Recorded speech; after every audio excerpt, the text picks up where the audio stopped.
வணக்கம். அந்த காலத்தில் மலைகள் பேசும், காடுகள் உயிரோடு இருக்கும், தேவர்கள் மனிதர்களுடன் வாழ்ந்த காலம் அது. அந்த உலகத்தில் ஒரு சிறிய உருவம் கொண்ட முனிவர் இருந்தார். ஆனால் அவரின் சக்தி இந்த உலகத்தையே மாற்றக்கூடியது. அவர்தான் அகத்தியர். ஒரு நாள் தேவர்கள் அனைவரும் ஒன்றாக கூடினார்கள். உலகத்தில் தர்மம் குறைந்து கொண்டே இருந்தது. அதை காப்பாற்ற யாராவது தேவைப்பட்டனர். அப்பொழுது ஒரு தெய்வீக சக்தி ஒரு கலசத்தில் தோன்றியது.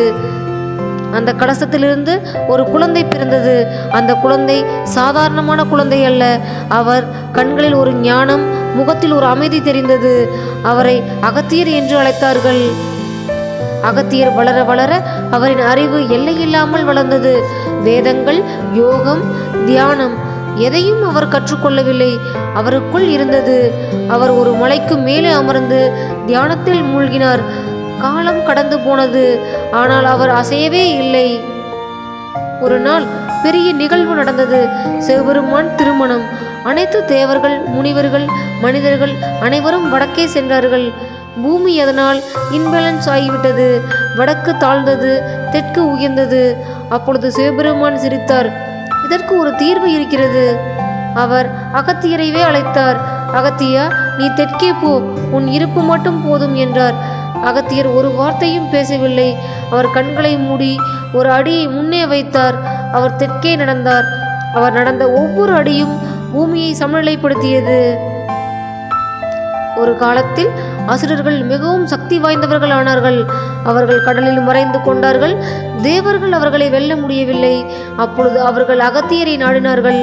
அகத்தியர் கடலின் முன் நின்றார். அவர் கண்களை மூடினார். ஒரு நிமிடம் அமைதி கொண்டார்.